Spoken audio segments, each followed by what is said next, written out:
So where were we? Ah, yes.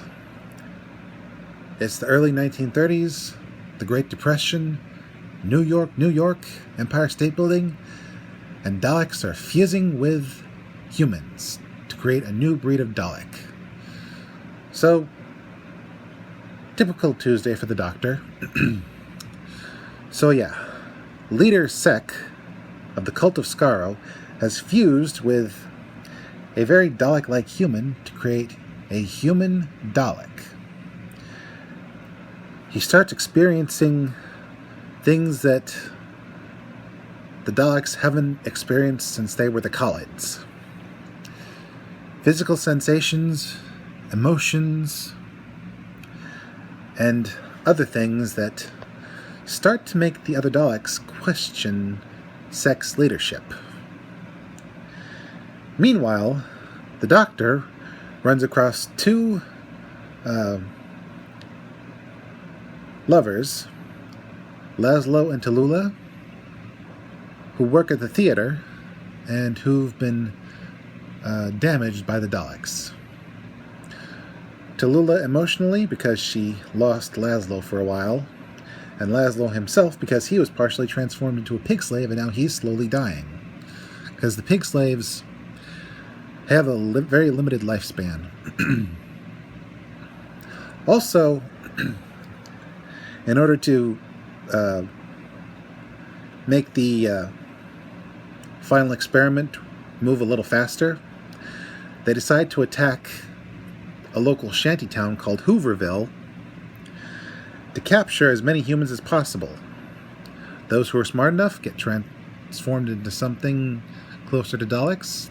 Those who aren't smart enough get transformed into pig slaves. But there's one human among them who tries to reason with the Daleks. A well-meaning guy, former soldier named Solomon, who's pretty good at keeping the peace. Not by force, but by a strong personality that allows for everyone to coexist. Even breaking up a fight over some bread and dividing the bread between the two residents. Much like the old king he's named after. He gives an impassioned speech to the Daleks, imploring them to see that they're really not that different. They're just people. And the universe is bigger and more frightening than he realized. And there's so much potential that he just wants them to see reason. And for his trouble, they exterminate him without mercy. Sek is crestfallen because Solomon was a human who was full of potential. So, when the Doctor, heavily cheesed off at what the Daleks just did, tries to get them to shoot him, Sek orders them to stand down and bring him to the experimentation lab to help with the experiment. Turns out the humans that were not turned into pig slaves, they're put into stasis, their brains wiped, and they're ready to be filled with the Dalek factor. Yes, it's the same plan that the Emperor Dalek had way back in Evil of the Daleks, only a little smaller. Instead of spreading the Dalek factor throughout history, these Daleks are starting with a few thousand humans that will slowly transform New York into Dalek City and use that as a springboard to take over.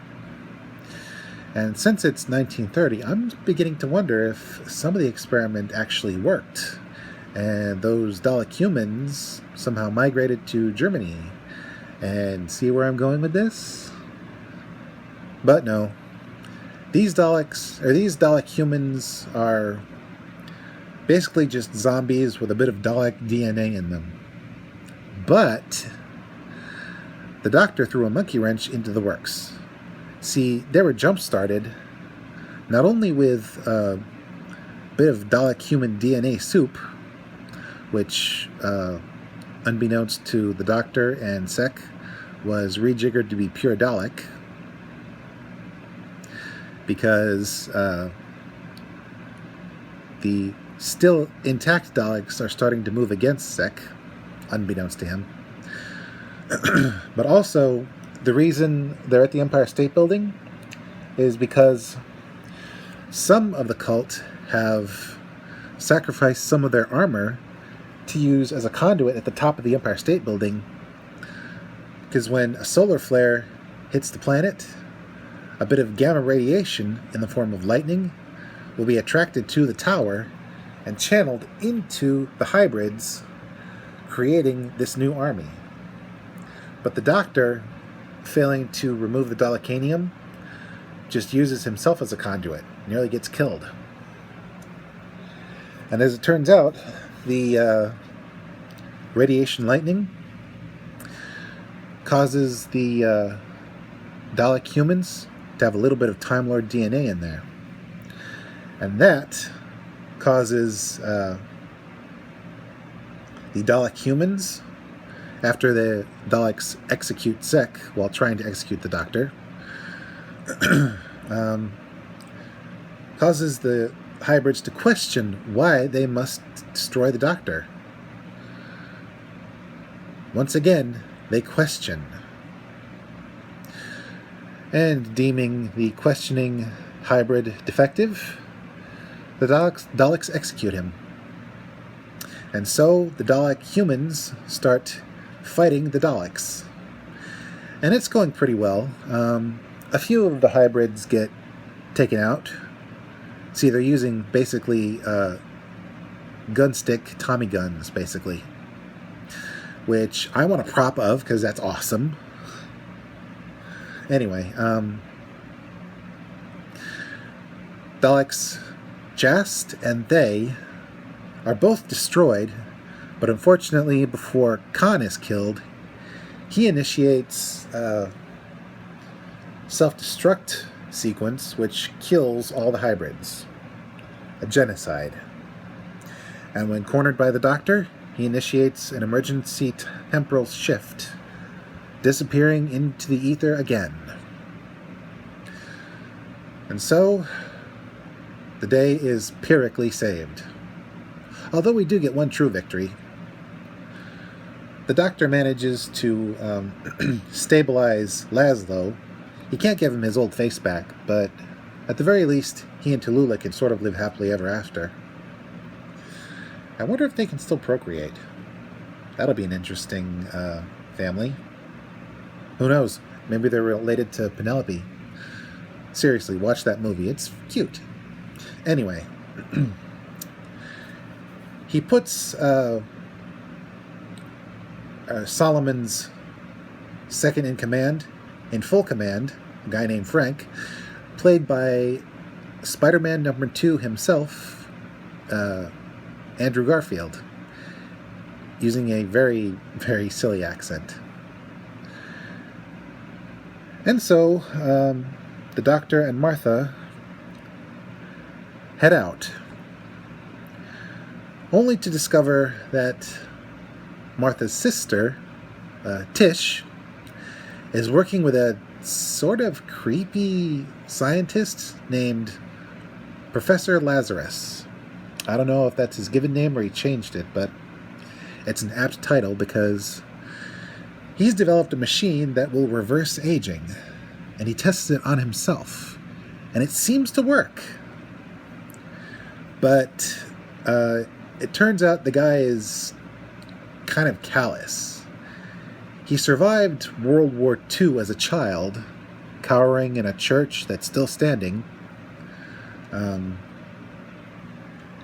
thinking he was going to die and making himself a promise. He wasn't going to die today or anytime soon. But I guess surviving the war made him cold, because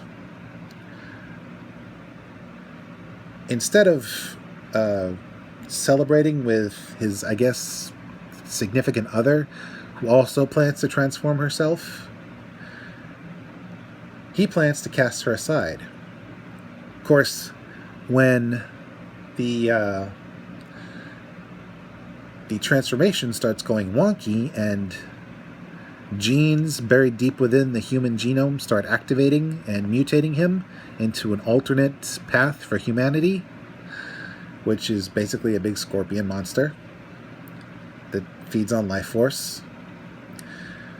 He turns on his girlfriend, kills her, tries to kill Tess, and even kills a couple partygoers and some paramedics when the doctor tries to get everyone out. Although he does succeed in getting most of the people out. But he puts Martha in danger in the process, and Lazarus is seemingly killed. So after all that, Martha's mom, after hearing some information from a guy who works for apparently Mr. Saxon, who talked to Mrs. Jones,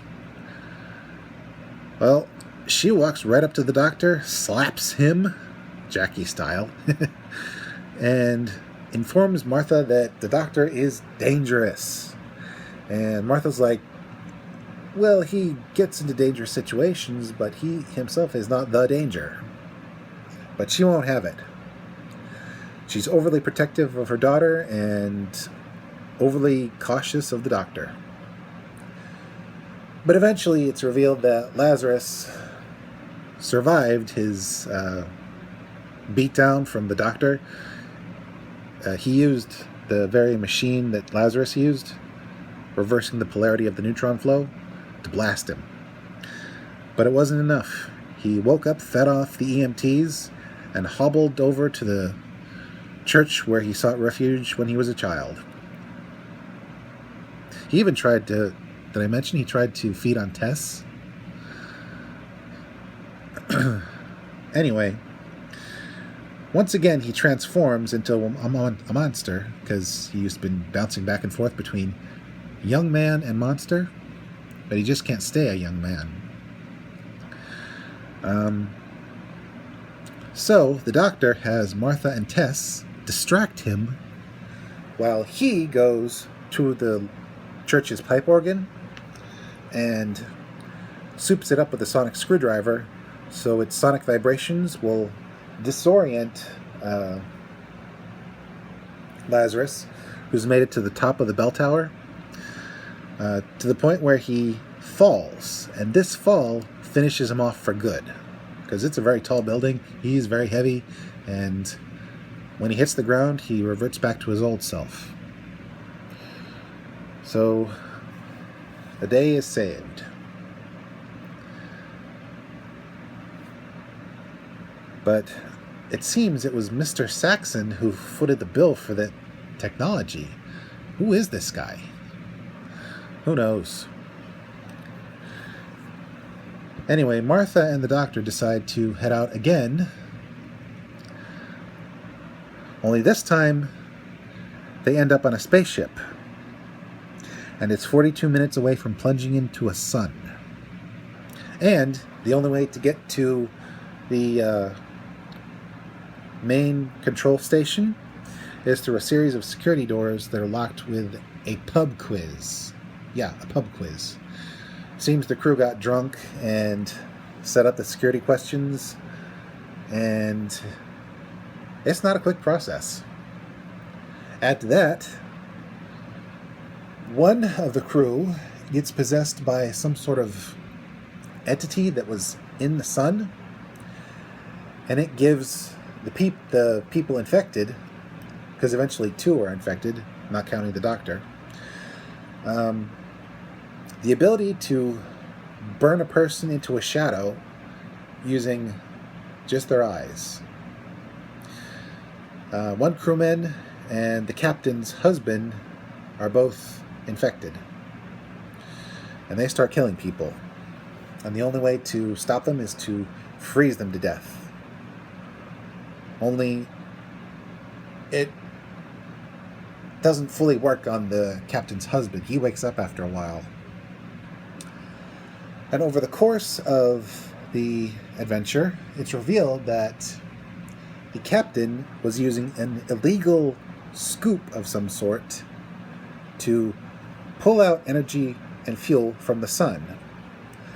But she didn't realize the sun itself is a sapient being. How is the sun a sapient being? I mean, it's just a nuclear reactor fueled by hydrogen. How does that work?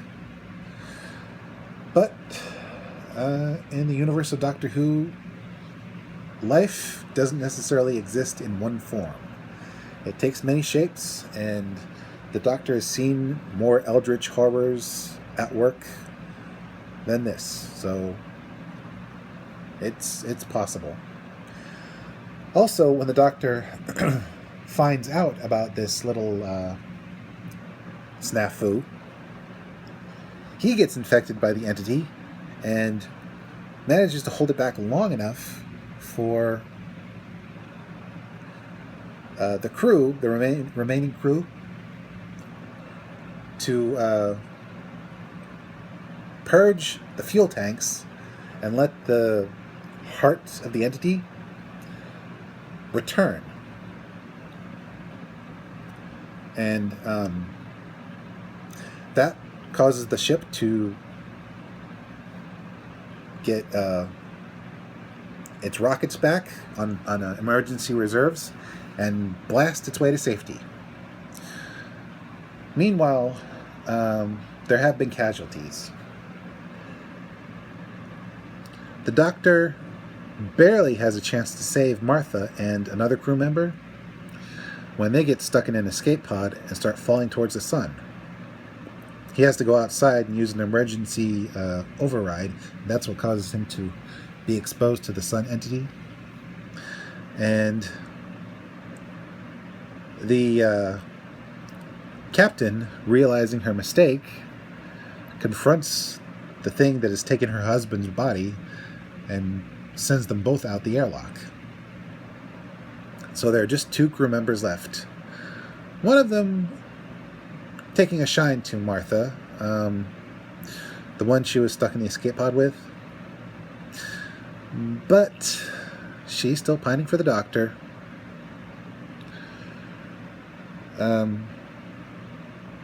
So she leaves him to his fate, getting picked up by the authorities, who hopefully won't prosecute him and his surviving crew member for using an illegal solar scoop thing. Anyway, on to the next adventure. It seems the Doctor and Martha have run afoul of a family of hunters, and they barely get away in time, but it's only a small reprieve. The Doctor has to do something drastic, so he takes a watch, and we don't find out exactly what he did because he wakes up as a human being in 1913 in London as not headmaster, but a teacher of a school, and Martha is a housekeeper. Yeah. He goes by the name John Smith, and while there are some shades of the Doctor, he still allows for the semi-rough justice that occurs in boys' schools at this time. We also meet 3 of the boys, Baines and Hutch, who are racist, sexist jerks who think because they're bigger than some of the other kids, they get to push them around. And unfortunately, the teachers turn a blind eye. And then we meet Tim, who's small, quiet, very smart, but hides it for fear of being teased, much to the chagrin of John Smith. And he always seems to make guesses that are right, which almost gets him in trouble with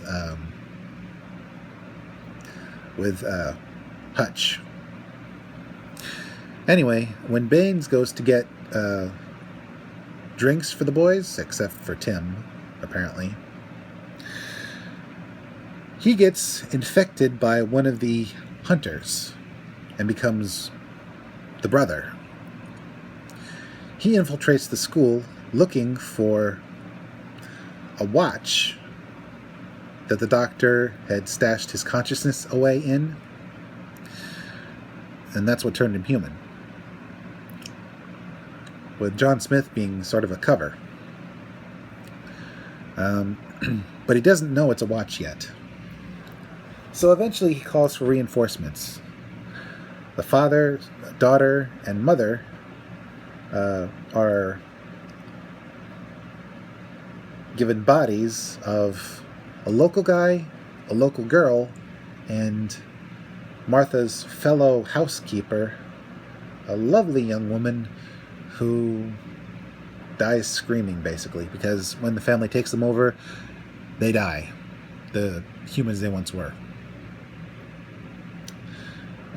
They also recruit an army of animated scarecrows. So there's your nightmare fuel, kids.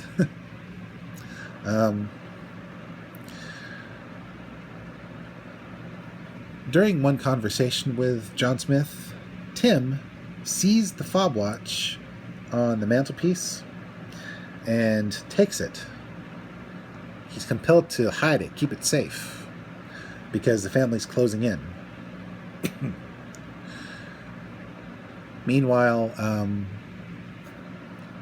John Smith has fallen for a matron nurse at the school who lost her husband in World War One. No, sorry, one of the Africa campaigns before World War One, because it's 1913. Sorry. So she dislikes the fact that the boys are learning how to man machine guns and rifles. And Tim is of a similar mind. He doesn't think it's fair that these white people are going after African tribesmen who are just trying to protect their homeland, but all they have are spears, and basically it's a real cluster F-bomb. But this is still the era where they think war is glorious and might makes right. Unfortunately, war comes to the school as, while attending a school dance, John Smith and the matron witness the family attack the dance hall, kill some people, and then threaten the matron and Martha. And Martha finds out the hard way that her friend is dead, and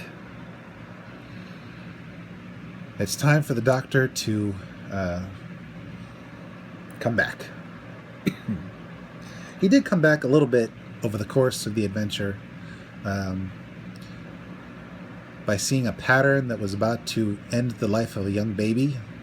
So he stopped it by throwing a ball, which prevented said baby from being in the path of a falling piano. But overall, this guy is a completely different person. So before I get to part 2 of this adventure, I would like to point out that this story is actually sort of borrowed from a Sylvester McCoy era book where the doctor became human and taught at a boys' school. And the scarecrows are a reference to a comic book where the doctor is trying to avoid being forced to regenerate. And when Martha goes to consult some recorded messages from the doctor on the TARDIS monitor, she fast forwards through part of it, and in that part, the doctor, sort of breaking character, although staying in character mostly, mentions that he doesn't want to eat pears while he's human, because he hates pears and he doesn't want to wake up and taste that. And oh yes, do they reference this little nugget in future episodes. But for now, on to part 2 of this little adventure, where the family of Blood end up capturing the TARDIS and chasing Martha, the doctor, and the nurse lady back to the school. And so John Smith leads these age, I'd say 8 to 13-year-old boys in the defense of the school with guns. The family sends the scarecrows in, and it suddenly hits Mr. Smith that these are just kids. They're about to, at the very least, think they're committing cold-blooded murder against a technically inferior enemy, and they're freaking out. They're going to suffer PTSD. And while the kids mow down the scarecrows quite effectively, Smith never fires a shot.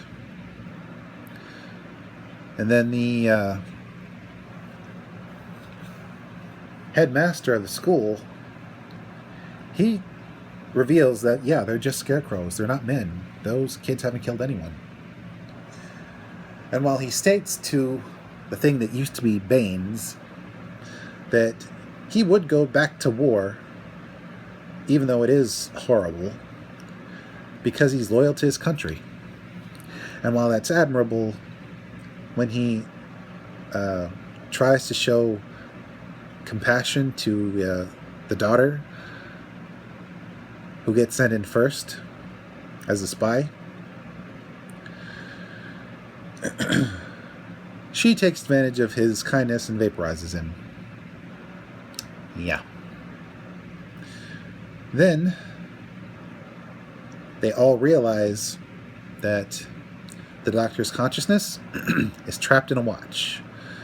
And she got a glimpse of the boy who was holding the watch, Tim, who uses it earlier to scare her away by showing her memory of when the doctor destroyed the Rachnos. So,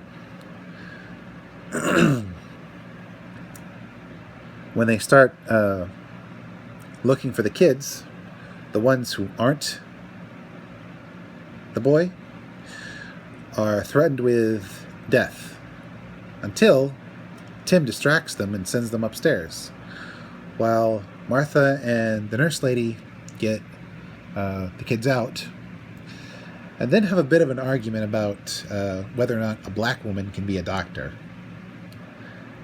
Not to mention they argue over Smith, who is totally oblivious.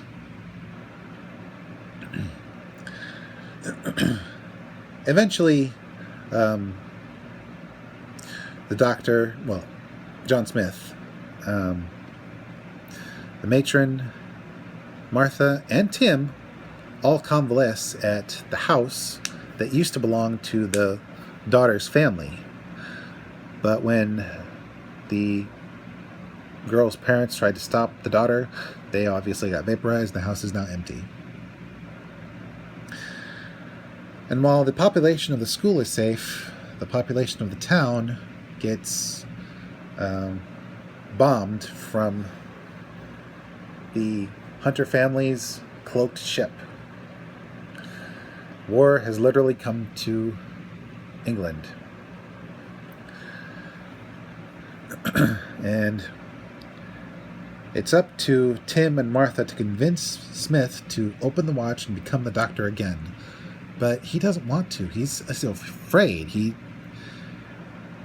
He's not a coward. It's not fair. He has a life of his own.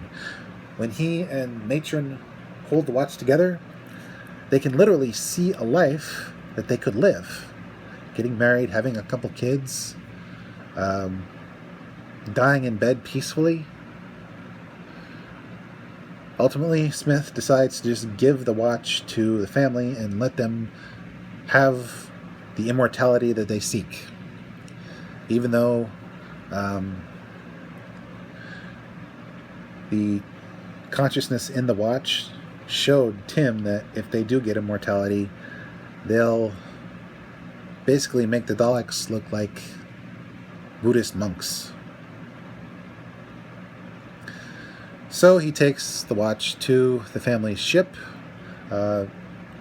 Being a total klutz, he keeps bumping into stuff inside the ship. He throws them the watch, they open it, and nothing. Turns out the Doctor is back. He used a bit of olfactory ventriloquism, and in his rambling, he mentions that they really shouldn't have let him bump into all those controls. The ship blows up, and then they see what happens when you cheese off a Time Lord. He gives them exactly what they want: immortality. Wrapping the father in unbreakable chains, trapping the mom in a collapsing galaxy, trapping the girl in every mirror, so when you're looking in the mirror and you see something out of the corner of your eye, it might be her. And freezing the sun in time and turning him into one of the very scarecrows he used as a weapon to forever watch over the fields of that small village. And while he tries to convince the matron to maybe become a companion, he fails to answer her question: if he hadn't chosen that place and time, would the people who died have died? And so they part on bittersweet terms. And when Tim goes to say goodbye to the Doctor and Martha, he gets to keep the fob watch, which is just a normal watch now. Funny thing is, while he was holding the watch, he had a vision of he and Hutch on the fields of battle in World War I, about to get hit by a bomb. So it's a good thing he's got that watch. So, the Doctor and Martha say their goodbyes to Tim and pop away. And then, a year later, World War I happens. The appointed time occurs, and Tim saves his former bully and gets them both to safety. Cut to the present, a memorial service for the dead of the World Wars. Tim and Hutch are now old men. Tim still got the fob watch, and he sees the Doctor and Martha standing vigil a stone's throw away. And he's contented. Next, instead of seeing the Doctor and Martha again, we meet Sally Sparrow, who likes to break into old abandoned places and take pictures. She likes old places and old things. They make her sad. Because apparently sad is happy for deep people, which kind of sounds a bit pretentious. But she's cute, so whatever. Unfortunately, while taking pictures, she notices behind some wallpaper a message telling her to beware of the weeping angels and to duck. Now! And as she ducks, something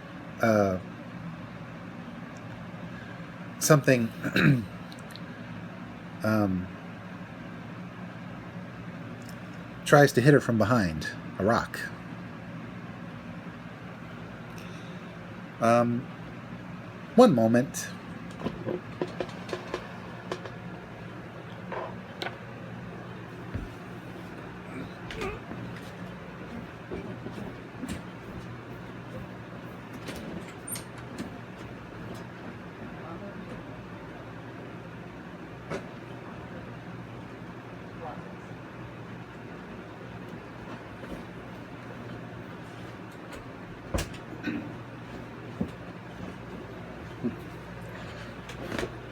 So anyway, She also finds a key held in... No, actually, we haven't gotten that far yet. You get the timeline messed up when you're talking about time travel. So anyway, she takes her friend to the house to help her investigate. In the process, meeting her friend's brother, who is naked and embarrassed.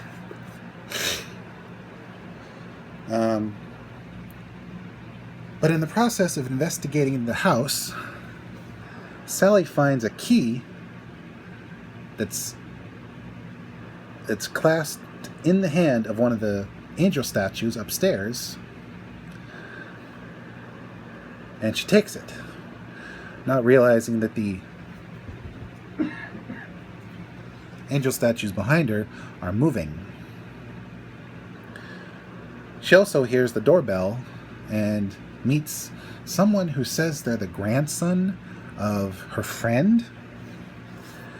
And as they're talking, and he presents her with a Marty McFly style letter that was supposed to be given at this exact date, at this exact time, her friend doesn't pay attention to where the angel statues are and gets teleported out into the countryside in 1920, where she meets a charming young man who is compelled to come to her aid. So it seems in the letter, her friend found herself in 1920s England, and the guy she met, she eventually married and had kids, grandkids, and died in 1987, passing away peacefully, having lived a pretty decent life. And when she goes to her friend's apparent grave, still thinking it's a prank, she notices a discrepancy in her friend's age. Now, if you go to the Doctor Who wiki site and compare her age there to the age on the gravestone, there is a discrepancy, and they accounted for this. Sally gives her friend a bit of beyond the grave cheek for lying about her age, saying she was 18. I thought that was clever. But it's weird.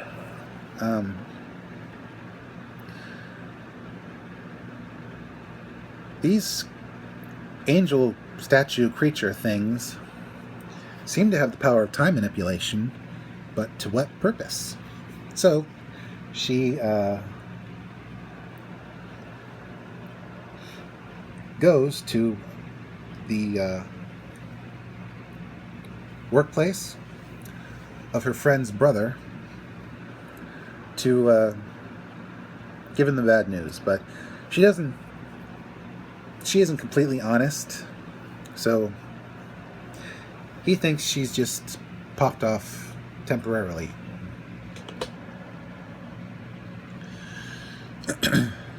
But then she notices something. Sally, that is.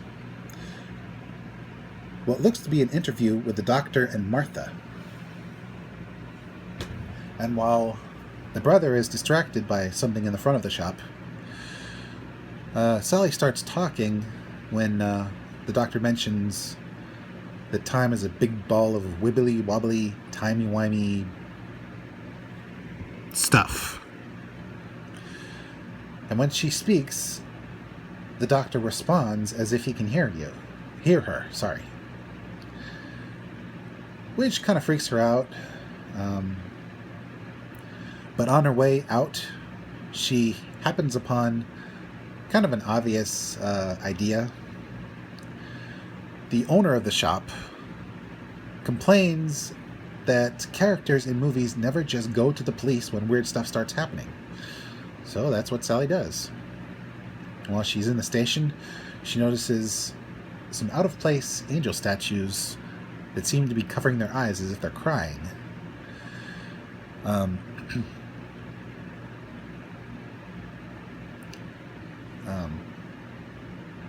and when she blinks, they're gone from the church where they were standing.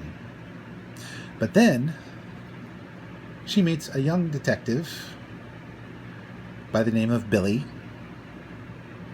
not the Power Ranger,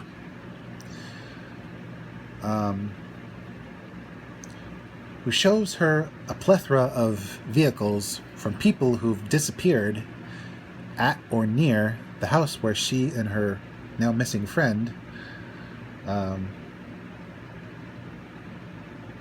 were at some point. And in the garage is the TARDIS. But they don't have a key for it. They can't pick the lock. And in the time it takes Sally to realize that key she took from the angel statue may fit in the TARDIS, when she goes back, it seems both it and Detective Billy are gone. The TARDIS is who knows where, and Billy is in 1969, where Martha and the Doctor finally appear in person. And the Doctor gives Billy a message to get to Martha. Unfortunately, Billy's got to go back the long way around. He also told Billy when his number was up, which kind of put a damper on things. Although, he did live a good life. He got married, he had kids. And when he meets up with Sally again, he's in hospice care on his deathbed. He also reveals that the interview that Sally saw a clip of is an Easter egg, one of 17. Each one posted on 17 DVDs. Billy was the one who put the Easter eggs on the DVDs, and they're all connected to Sally. Later she realizes they are the 17 DVDs that she actually owns. But before she can use that knowledge, she decides to stay with her potential love interest that never was, until the rain stops falling, when he passes away peacefully.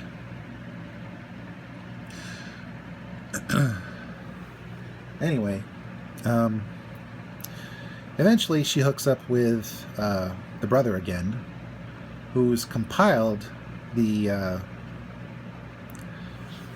Easter eggs into one disc. And when they listen to it, and Sally starts talking,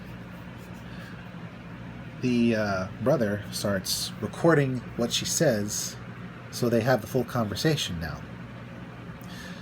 And he starts freaking out because he's like Elton's group of friends, only with the DVD Easter eggs. Not quite Doctor Who fan club, but close.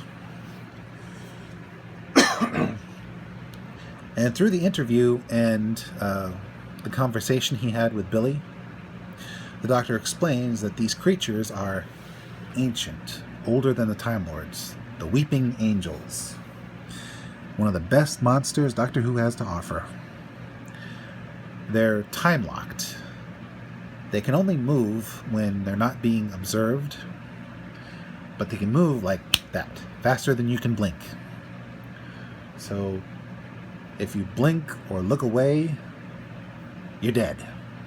But they don't kill you the way a Dalek or Sontaran or Ice Warrior would. Nope. They kill you the nice way. They force you to go back in time and then just have you live your life and die naturally. Hopefully. Not sure what would happen if they sent you into what was once a war zone, but anyway. The point is, you live out your life in a different time zone, and the years you would have lived create potential energy that they consume. and they're after the TARDIS because they want its energy.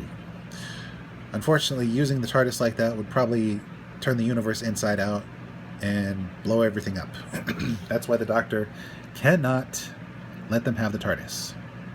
Unfortunately, the Weeping Angel sent the Doctor and Martha back to 69, and since they can't apparently wait until the third Doctor shows up and asks for his help, because he, right off the bat, doesn't have any time travel knowledge.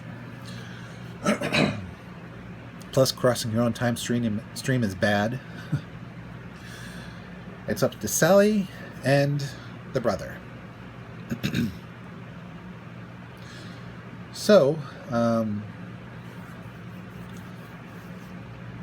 they take the disc and listen to it in the house where the angels first showed up. And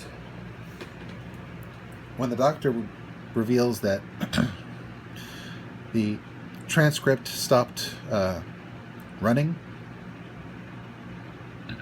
at some abrupt point, that's when the angels start attacking. So, while Sally looks for a way out, the brother is forced to stare the monster in the eye, which is counterintuitive to what usually you do with monsters. Eventually, Sally finds a root cellar and gets the brother down there as well, and the TARDIS is there. And after a nail-biting moment where the angels consuming the energy of the lights in the basement to throw them into shadows long enough for them to get to the pair, the two make it into the TARDIS, and, as it turns out, the disc also inadvertently had a control override, which will send the TARDIS to where it needs to go. So they pop the disc in the console, and unfortunately, the TARDIS leaves without them. Why? I have no idea. But luckily, when the TARDIS dissolves, leaving them surrounded by the angels, they're not immediately consumed because the angels have a weakness.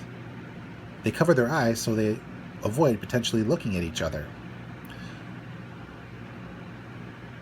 But with the TARDIS dissolving in front of them, they end up looking at each other, and they're now permanently time-locked. 4 angels taken out of the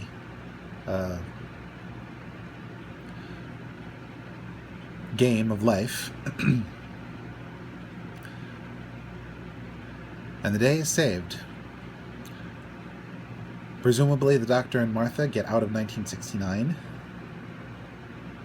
and Sally and the brother start running the little DVD shop together. But Sally's not interested in a relationship with the brother because she's still hung up on how this whole thing started. I mean, she's got a letter from her friend, pictures of the angels, the transcript. Where did it all start? Then she meets Martha and the Doctor, truly for the first time. They're hunting a thing, four things and a lizard, and they've got a bow and arrow, and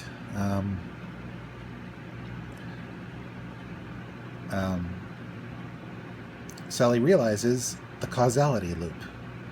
She has to give the Doctor all the information she has and tell him what's going to happen. So she does, and he takes the information, and he and Martha go off on their adventure. And Sally decides, why not? and starts a relationship with the brother, presumably. Funny thing about giving a picture of the weeping angels to the Doctor. Later in the franchise, we find out that an image of the angel can become an angel. So how did the Doctor and Martha first end up getting touched by the weeping angels? It's possible that this whole mess wouldn't have started had Sally not given the Doctor that picture. But that's speculation.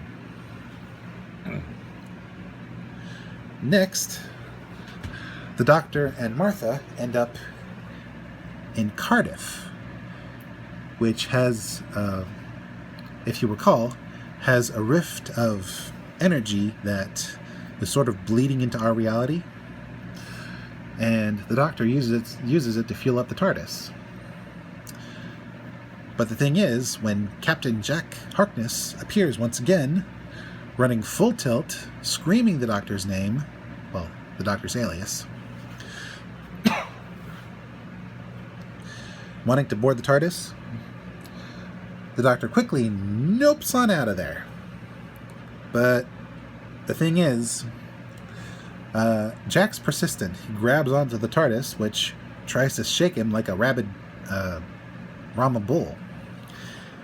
And it takes all three of them to the year 100 trillion, to some unknown planet circling a dead sun and a sky full of nothing, not even stars. And the only population is a few human refugees and these piranha-toothed people that we later find out are called future kind. And they're cannibals. Well, you can't really call them cannibals because they're not human anymore. They eat humans. So the Doctor and Captain Jack quickly reminisce. They go help one of the humans escape the cannibals, and they meet two enigmatic figures, Dr. Yana and his assistant, Chan Tho, a female bug alien who's the last of her kind, the original inhabitants of the planet they're on, and who, for some reason, has to say the first part of her name to start a sentence and last part of her name to end a sentence, which I'm not going to do now because that would be silly. He finds out that they're trying to get a huge rocket arc to activate, so the last humans who've somehow managed to default back to the classic human form, possibly due to ancient Time Lord meddling, over the course of the trillions of years. They're going to a place called Utopia to survive the end of the universe. And the Doctor manages to help Dr. Yana, and over the course of the experiment, finds out that he cobbled the machinery together with literal food, string, and staples.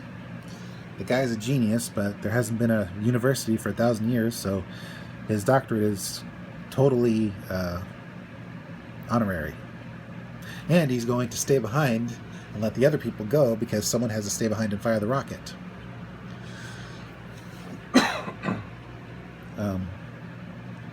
But luckily the Doctor's TARDIS gets delivered to the facility, so the Professor and Chanto have a way out. Unfortunately, this triggers some sort of migraine with the Professor, and he complains of hearing drum beats in his head. Then he notices that he has a broken watch on his hip. Apparently he was found with it years ago. Curious.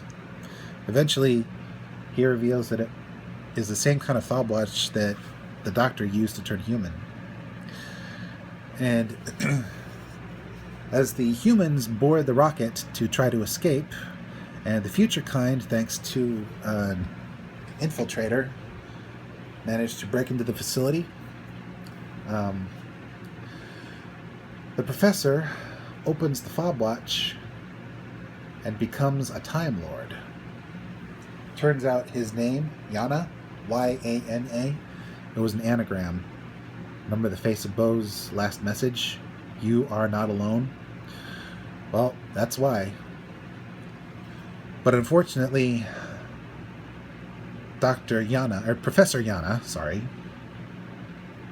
is revealed to be none other than the Master, who lethally zaps Chan-Tho, who with her last breath fatally shoots him, forcing him to regenerate. And in his manic opening state, or starting state, he steals the Doctor's severed hand, which acted as a detector for the captain.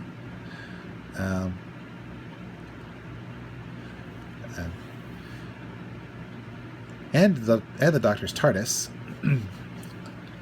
which the Doctor manages to lock, so it can only go to one of two places: where they were and where they are.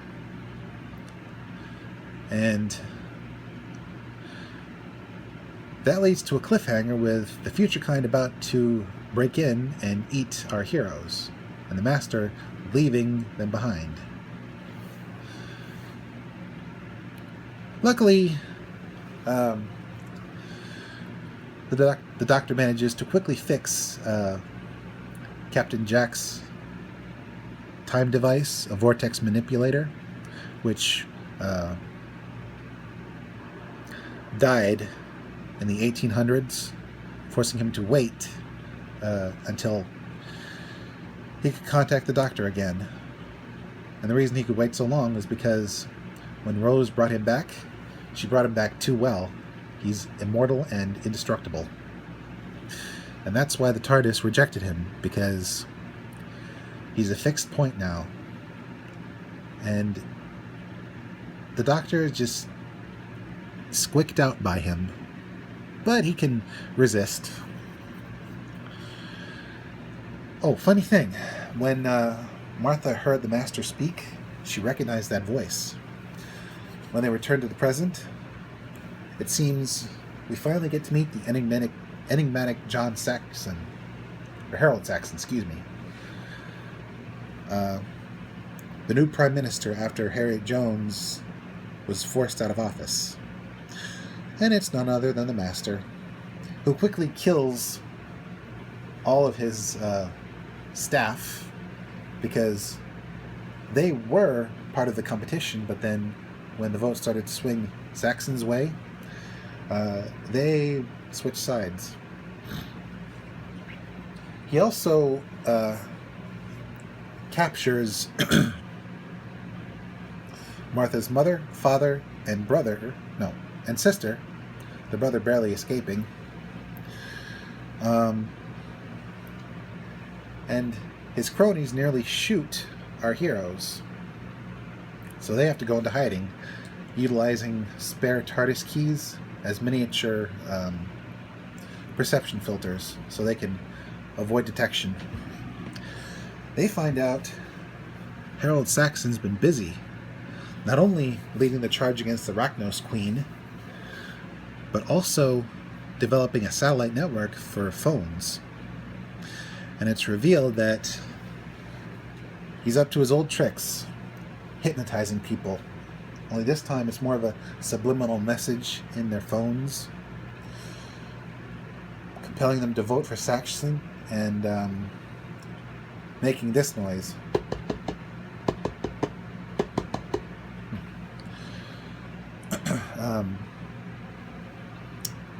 That's the noise the Master's hearing. 4 drum beats. And it seems kind of familiar. I can't imagine why. Eventually, the Master reveals that he's come into contact with these metal spherical aliens that he calls the Toclophane. Which doesn't make sense, because Toclophane is basically Gallifreyan for bogeyman. And the design of the Toclafane and their backstory is actually what they were going to use back in the Ninth Doctor episode that reintroduced the Daleks, before they got permission to use the Daleks. Eventually, it's revealed that the Master has turned the TARDIS into a paradox engine, which allows the Toclafane to come from the distant future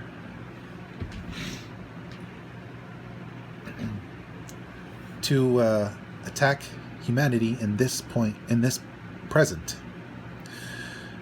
And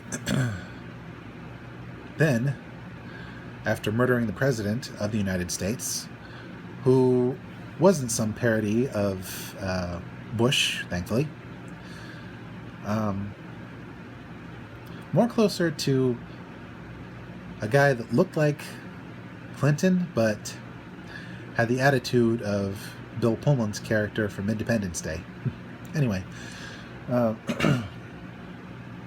Toclafane attack, and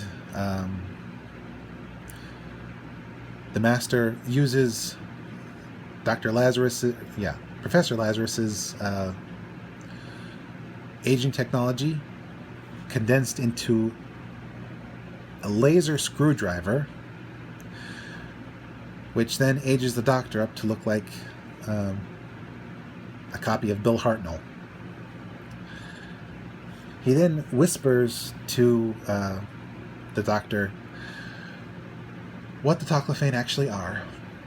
Meanwhile, Martha gets teleported away thanks to Captain Jack's repaired time travel device, which is also a teleporter. And as she watches as humanity is decimated, literally reduced by 10%, she vows to return. Cut to a year later, she's walked the earth, telling stories of the Doctor to anyone who will listen, and locating pieces of a weapon that will hopefully destroy the Master for good. She hooks up with a former pediatrician who was played by the same actor who will go on to play the title character in the series Lucifer, so I'm going to call him Dr. Lucifer, who she kind of starts to get a crush on. And over the course of the adventure, the Master shows Martha what happens when you cross him by aging the Doctor so much that he shrinks down into this golem-like creature who definitely does not look as good as Master Yoda at age 900. And also, forgot to mention this earlier, he got his own companion, a woman named Lucy, who he took to the end of the universe and showed her that it was all for nothing, so she's become a nihilist, and she's helping him. But he might not be as good a companion as he should be, because if you look closely, while she's got a beautiful red dress on and teased up hair, she seems to have a slightly bruised right eye, so it's possible that she's a battered wife. I wouldn't put it past the Master. Anyway, eventually,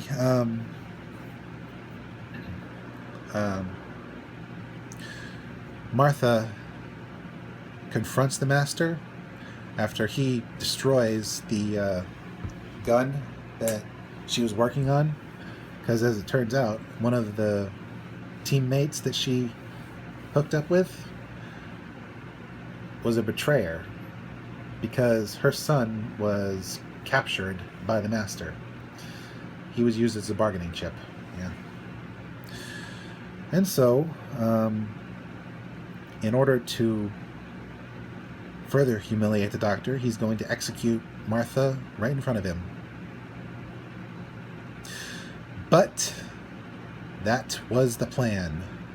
Get Martha back into the Master's stronghold, get everyone together, spring the trap. Because the Doctor would never ask Martha to kill. Even a Dalek, I don't think. What was really going on was she was telling people stories about him.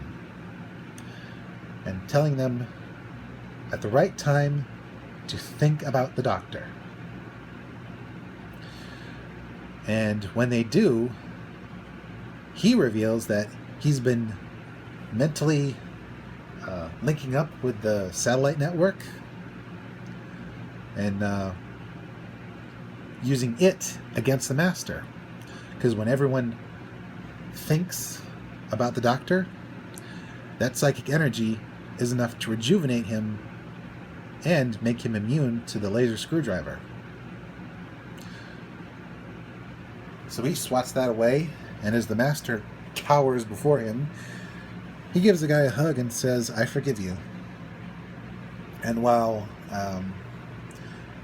Martha's mom plans to kill the Master for what he did to her family over the past year, and also Dr. Lucifer gets killed in front of Martha.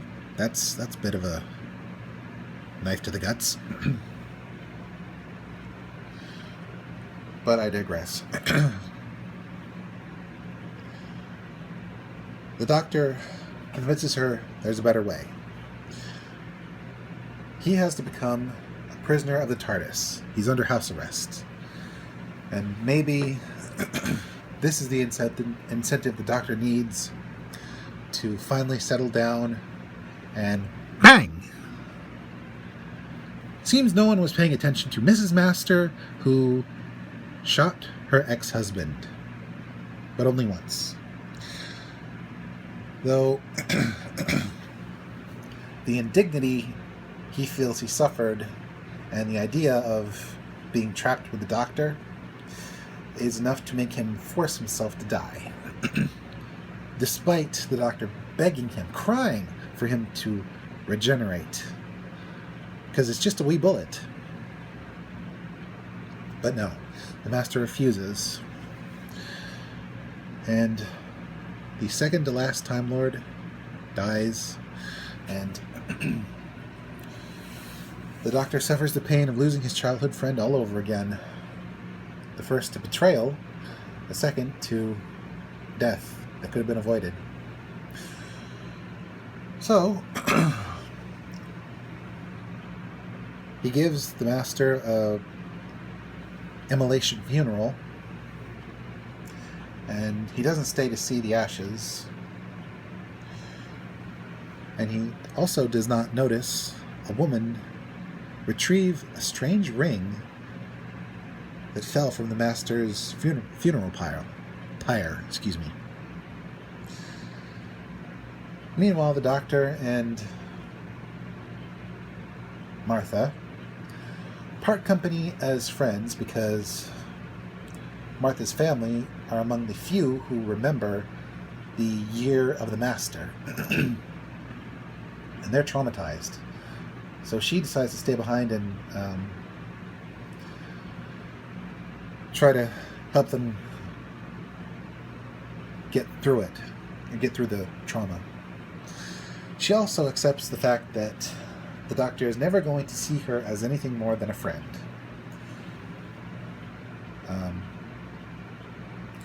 She retells a story about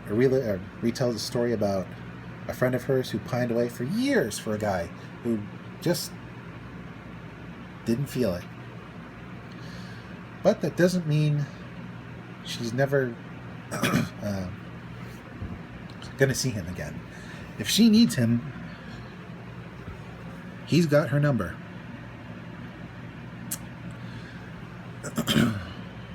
Also, Captain Jack reveals that besides resurrecting Torchwood as a more positive organization, he revealed that earlier, much to the Doctor's chagrin, but I forgot to mention that. He decides, rather than travel with the Doctor, he's going to stay and use Torchwood in a positive way and not do the same thing that Yvonne did. Also, he reveals that he grew up in a place called Beauchesne, and when he became the first time agent, he became sort of a poster child. The face of Beau, they called him. Yes, he could be the face of Beau. How? We don't know. We do know that, while he can't die, he does seem to be aging, so maybe being near indestructible causes changes to his physiology. And he always did seem to be rather chummy with the Doctor. But that's a story for another time. Because after the Doctor and Martha part ways, and the Doctor gets his TARDIS going, wham! He crashes into a boat. Like a sailing boat. And he notices a life preserver that fell off the boat bearing the name Titanic. And he's like, what? And that's the end of Season 2. As for Season 3, that's when we finally get one of the best team-ups of the Doctor and a companion ever. Not to knock Martha, but when people think of David Tennant's era, they think of this season. So join me next time. But until then, this is Mr. J signing out. I'm reminding you, don't blink. Don't look away.